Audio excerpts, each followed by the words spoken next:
que frustrarão tudo que Deus tem levantado à nossa frente.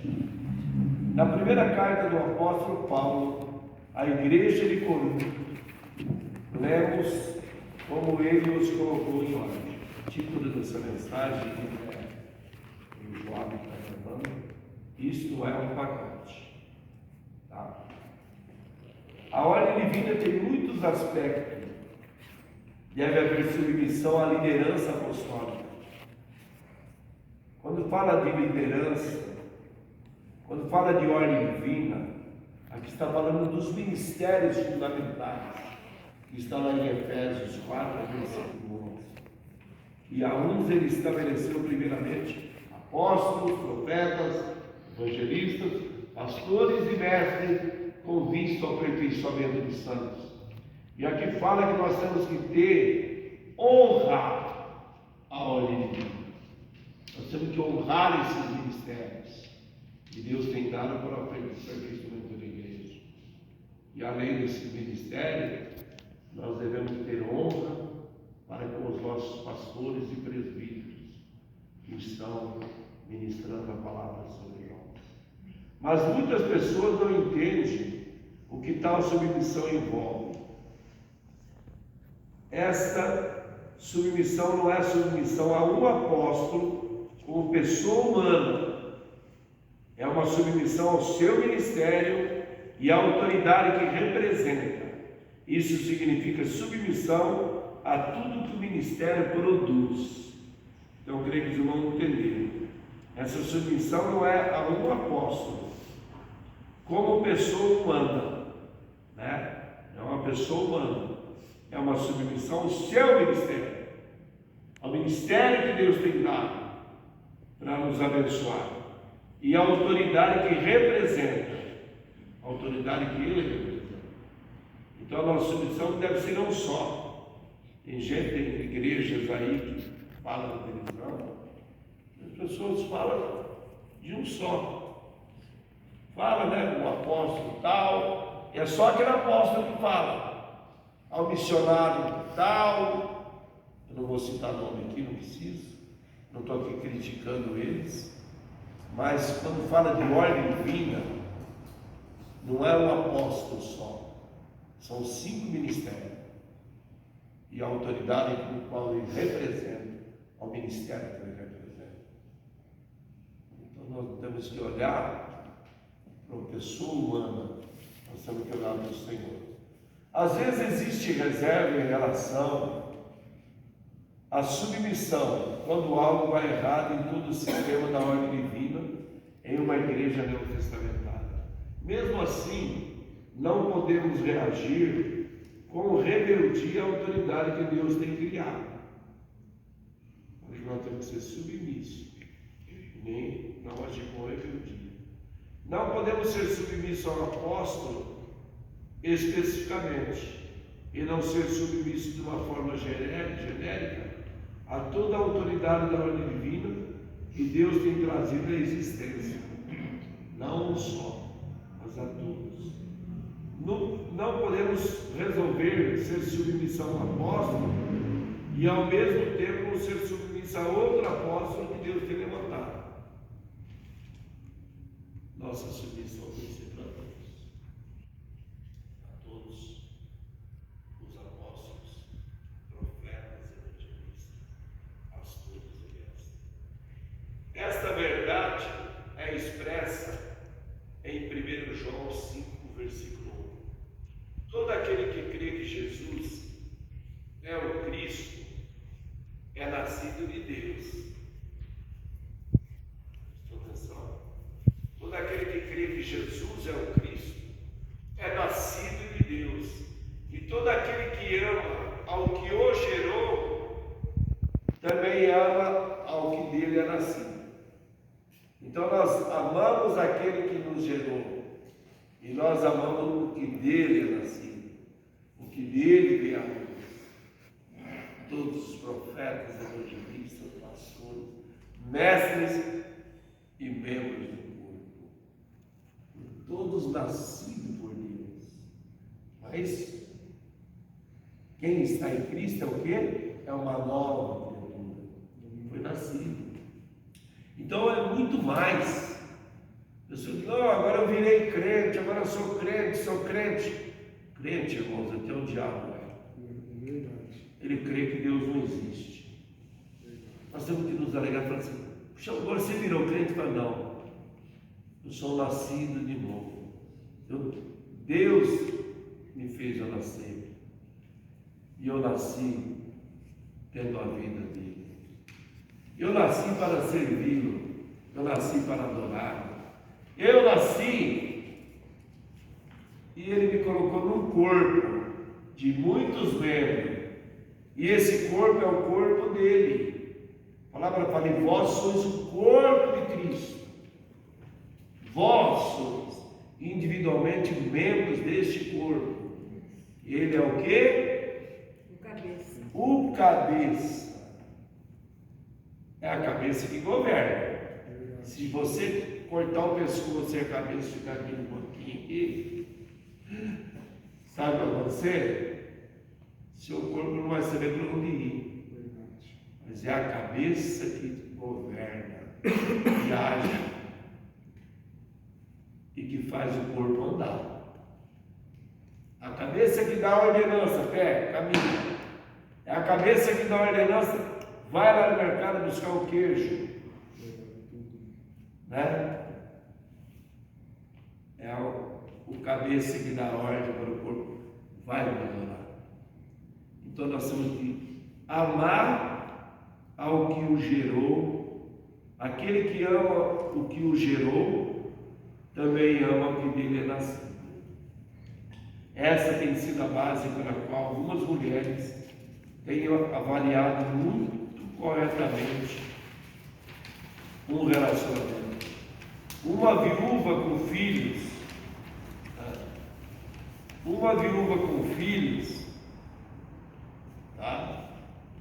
Uma viúva com filhos avalia muito cuidadosamente o homem que quer casar com ela. Então não é pecado você casar com uma viúva que tem um filho, 2, 3, 4.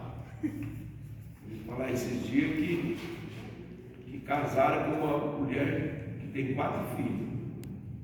Tá? Um rapaz de uma igreja evangélica casou com uma mulher que tem 4 filhos. Não é pecado.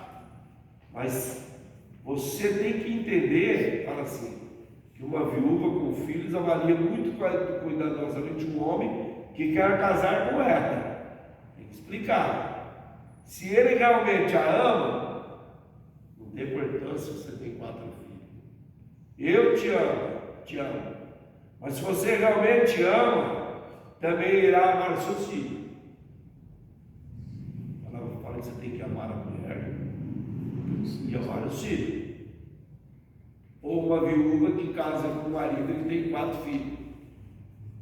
Já não precisa ter trabalho, né? Já está com a casa cheia, né? Mas tem que saber se vai amar os seus filhos. Que ele não gerou. Por que eu tenho que amar um jeito?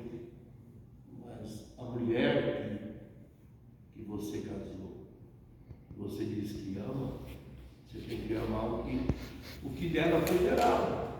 Que os filhos da continuação, né, dos pais.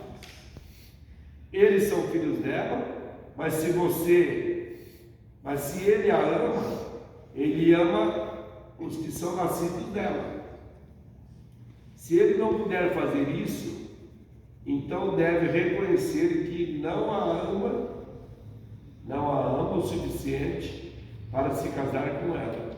Ele realmente não a ama, se reluta em assumir a responsabilidade para com os filhos dela, achando mal criado e sem muita afeição por eles.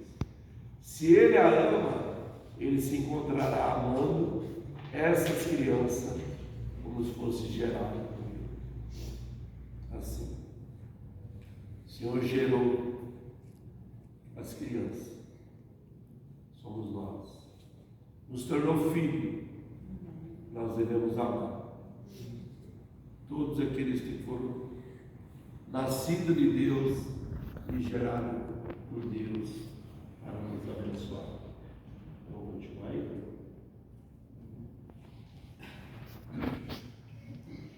O mesmo princípio se aplica à nossa entrada no reino.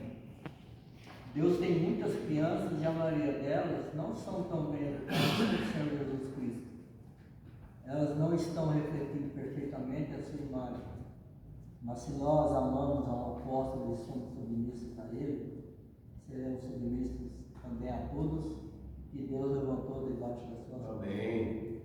Enquanto formos submissos em amor uns aos outros, nós nos tornaremos a expressão verdadeira da família de Deus.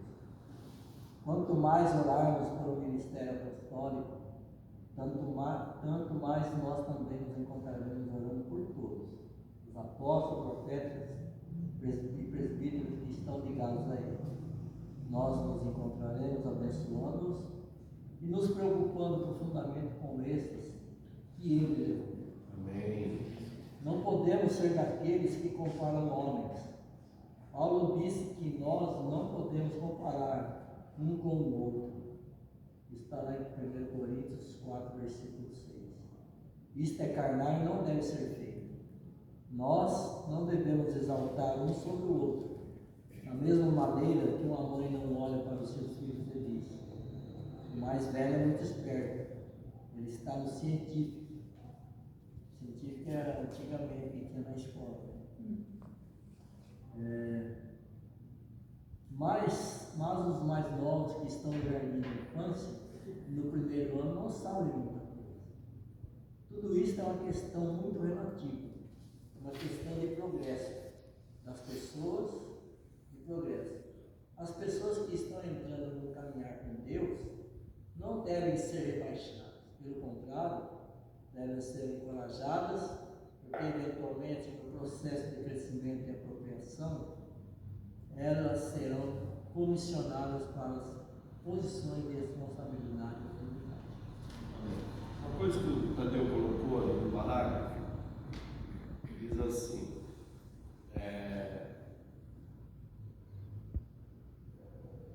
nós nos encontraremos abençoando-os e nos preocupando profundamente com esse que Deus levantou.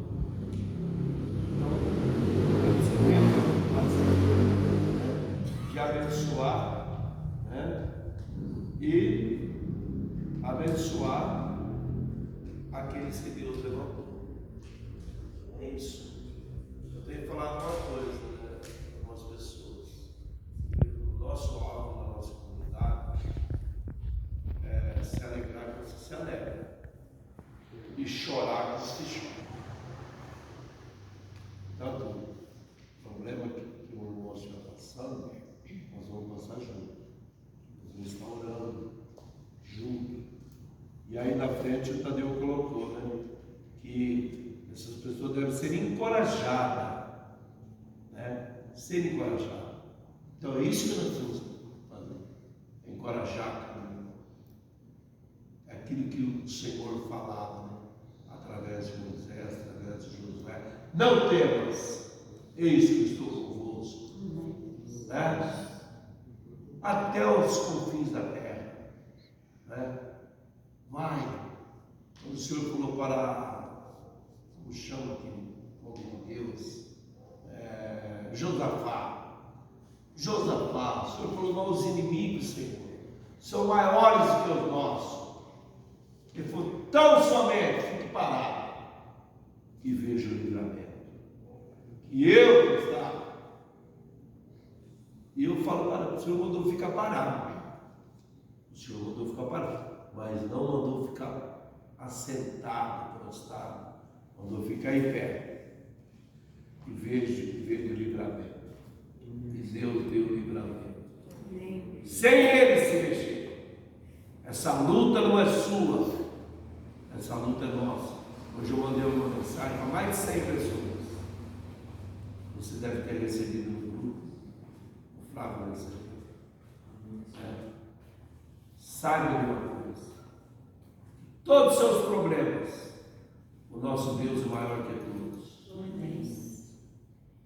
Nosso Deus é maior que todos. Gilberto, eu não tive tempo de ver a mensagem porque ela trabalhou, mas com certeza chegar em casa eu vou ler. Amém. Amém. Porque ela trabalha no hospital, então, do dia que ela chegou, nós já... Ela ainda ela falou para mim, falei, depois a gente, com certeza. É isso aí. Tá? Eu estou contigo. Amém, Senhor. E a palavra fala isso, que eu estou convosco todos os dias. E eu quero dizer a vocês, eu estava comentando com um traficante hoje. Eu senti ele parar e falar comigo.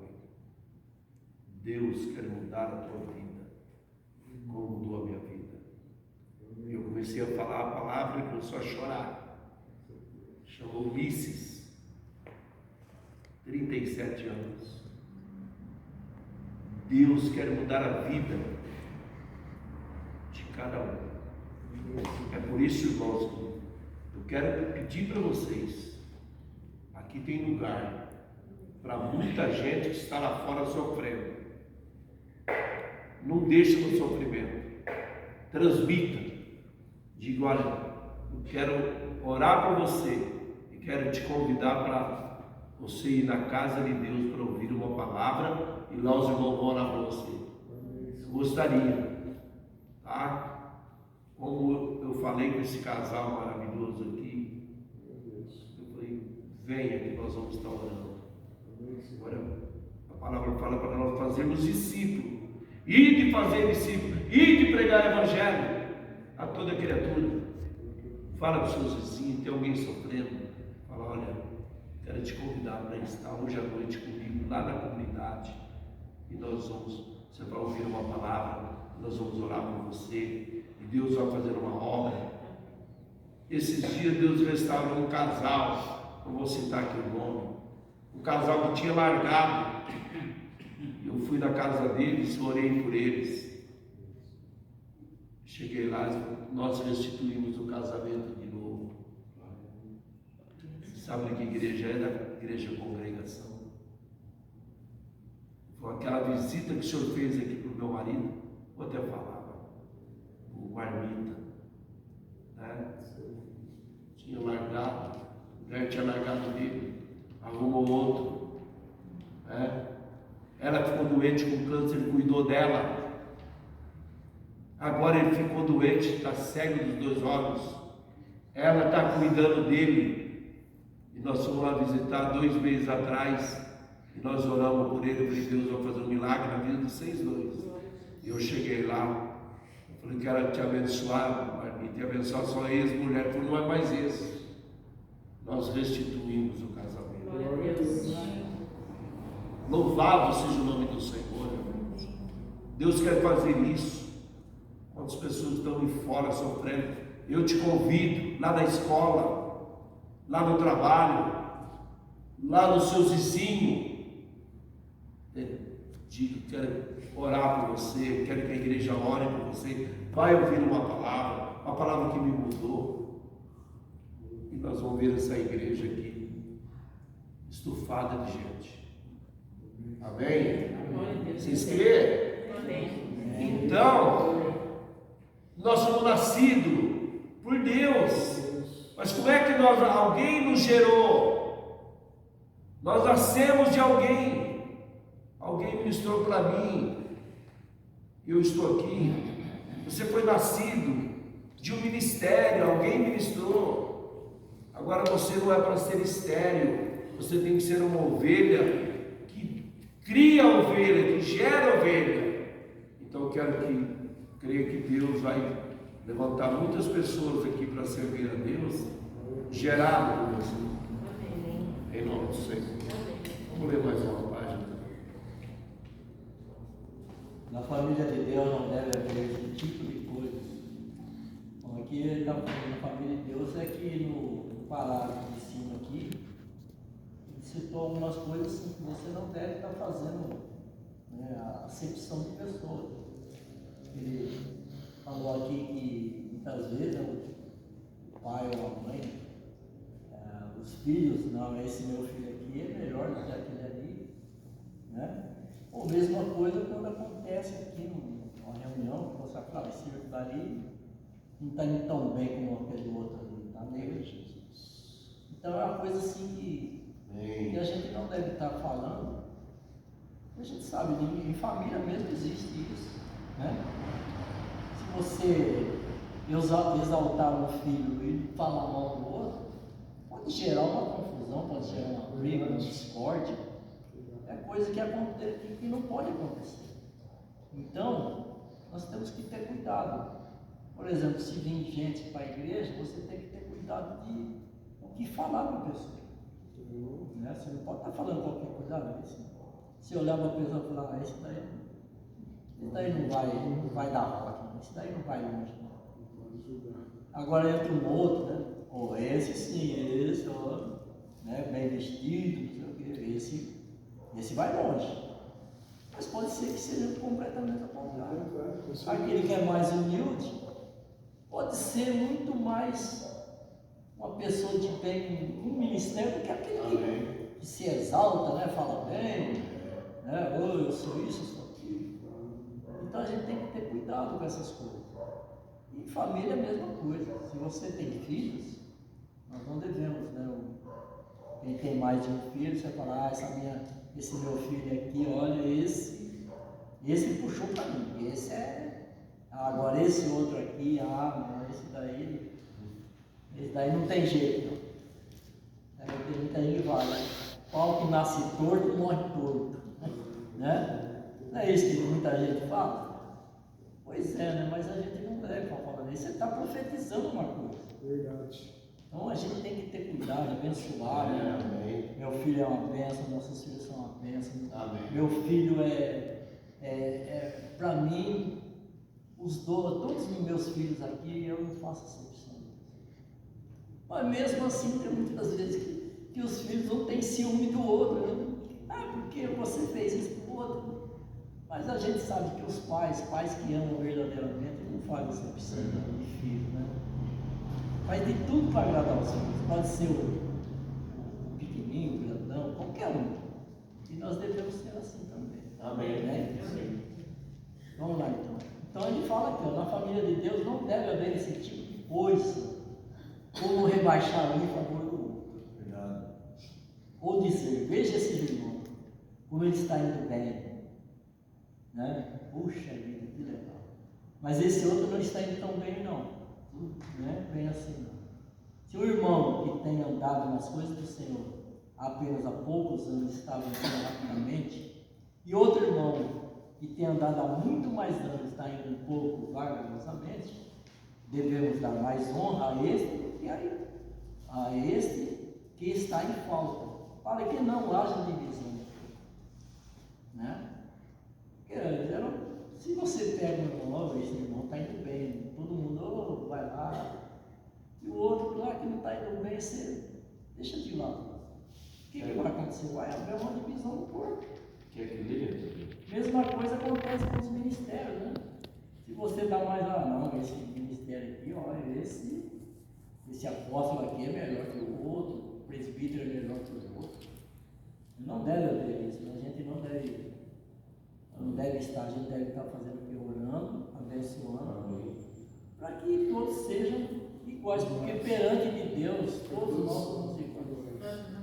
Né? Nenhum é maior que o outro. Tá? E aí o Tadeu termina, para que não haja divisão no corpo, 1 Coríntios 12, 25, diz assim. Vamos ler 24 também. Vamos ler o versículo 24 também. Né? Mas os nossos membros nobres não têm necessidade disso. Contudo, Deus ordenou o corpo, concedendo muito mais honra àquele que menos tinha. E para que não haja divisão no corpo, pelo contrário, cooperem os membros com igual cuidado em favor de uns com os outros, em favor de um dos outros, de que não um só não. Ter cuidado, cooperem com igual cuidado. Diz assim, né? Cooperem com igual cuidado. Da mesma maneira que cuidar com um, cuidar com o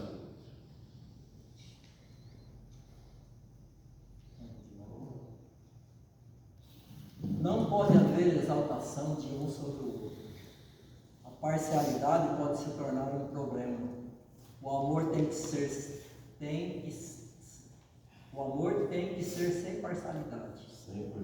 E assim também a submissão. Submissão, genericamente, é uma evidência de amor. O amor expresso antes de qualquer exigência, seja expresso ou imposta. Se você tem que esperar por toda palavra e ação do amado para decifrar se vai ou não amado, então você não tem amor. Esta verdade tem um significado profundo e você faz bem em abraçá-lo no coração. Você ama a Deus, você não decide a cada capítulo se ainda continua amando ou não. Você ama a Deus sem se importar se a sua palavra diz algo que você não gosta, que você goste. Você não espera até ouvir o que Ele irá lhe pedir. Você apenas assina o contrato e deixa que Ele preencha os detalhes. Você se rende incondicionalmente em submissão ao Senhor, dizendo: isto é exatamente o que eu vou fazer, Senhor. Tenho pré-determinado a minha submissão aqui em todos os acontecimentos. Submissão não precisa ser baseada em detalhes para poder permanecer. Ela terá os detalhes, mas será baseada numa dedicação genérica que diz: eu amo ao Senhor, eu sou submisso ao Senhor. Portanto, eu serei submisso a qualquer coisa que seja exigida. Isso não deve se basear no comportamento. Juramento de casamento, de amor, honra e caridade, seja na doença ou na saúde, seja no melhor ou no pior, mesmo que esses sejam bons. Você tem que estender-se a uma submissão genérica para que não fique constantemente avaliando seu relacionamento com outra pessoa pelo que ela faz. Existem coisas que Deus faz e você precisa aceitar porque você o ama e é submisso. Mas isso não significa necessariamente que você pode raciocinar ou entender. Deus às vezes parece muito irracional, mas assim mesmo nós podemos entrar no nível de submissão em que podemos dizer: nós estamos aqui, Senhor, nós te amamos, nós nos submetemos a ti. Amém. Amém. Amém. Vamos parar por aqui, mas você pode comentar. Aqui diz assim: se você ama a Deus, você não, no final do último parágrafo do capítulo do 3, se você ama a Deus, você não decide a cada capítulo se continua amando ou não. Você ama a Deus sem se importar a sua palavra se diz algo que você gosta. Eu não vou mais na igreja porque ele falou uma palavra aqui que eu não gostei. Nós não temos que querer uma palavra que a gente gosta. Nós temos que querer uma palavra que o Senhor não ouve. E saber que Deus nos ama. Muitas vezes o pai e a mãe falam alguma coisa para o filho, né? Assim, esse filho, a gente tem. Você fala que eles não gostam, eles ficam bravos. Mas tem que entender que quando o pai está falando uma palavra, ele não tem que se preocupar em receber uma palavra apenas que não gosta. Seja submisso à palavra que não gosta. Não é? Então, e aí diz assim: você não espera até ouvir o que ele lhe pedir. Você apenas assina o contrato, e deixa que ele preencha o detalhe. Você viu? É um contrato em branco. Estou assinando esse contrato em branco, viu, também? Estou assinando aqui. Você vai lá preencher. O computador não vai me dar prejuízo. Esse contrato vai ser bem feito e vai me abençoar. Assim é com Deus. Nós assinamos um contrato em branco e falou: Senhor, preenche. Muitas vezes é a notícia, você está com câncer, ou tem que trocar a válvula, você tem isso aqui. Muitas vezes a gente ouve. Só que nós temos que descansar e saber que Deus é conosco. E tudo coopera para o bem dos que amam Deus. Puxa, eu não sabia que estava escrito isso aqui. O Senhor escreveu. Você sabia que está tudo escrito no contrato de Deus? Está tudo escrito nos nossos dias, nos acontecimentos das nossas vidas. Está tudo escrito. Então nós temos que confiar. O Senhor está aqui, escrevendo. A palavra fala que o nosso nome está lá escrito. Está no livro da vida. Está aqui, ó. Nasceu no dia 20 de setembro de 1952, Gilberto. E ele está escrito no livro da vida. E vai, passa por tantas coisas. E aí, o Senhor, ele diz: eis que estou à porta e bato. Se você abrir, eu entrarei. E ele entrou. O meu nome já estava escrito lá no livro da vida. E agora, irmãos, nós temos que ser submissos. Submissos aos ministérios. Encorajar os ministérios. Nós temos que acreditar. Eu estava lendo essa palavra aqui mais para frente, nós vamos chegar lá, que diz assim, que nós não devemos relacionar, olhar os nossos irmãos por uma falha que ele tem, por estar vendo. Nós temos que relacionar com ele, com aquilo que Deus disse de quem ele é. Então tem muitas pessoas que deixaram a igreja e ele recebeu uma palavra de Deus. Nós temos que relacionar com ele com aquela palavra que ele ouviu, encorajar aquela pessoa, orar por aquela pessoa. Sabe o que vai acontecer? Amanhã ou depois ele vai voltar para a casa de Deus. Essa é a palavra. Deixa eu só fazer um comentário aqui. Está escrito aqui que minha missão não precisa ser baseada. Não. Isso é exatamente o que vou fazer, Senhor. Tenho pré-determinado a minha submissão aqui em todos os acontecimentos. Ele falou aqui, né, que a gente vai assinar um contrato. E Deus vai preencher. Você vai assinar e vai preencher todos os detalhes. Então, está falando aqui, isso é exatamente o que eu vou fazer. Tenho pré-determinado a minha submissão a ti em todos os acontecimentos. Então, muitas vezes, né, a gente vem para a igreja, não, Senhor, eu vou assinar um contrato, Deus vai fazer tudo para mim, tudo perfeito. Mas muitas vezes não acontece aquilo que realmente você estava esperando, né?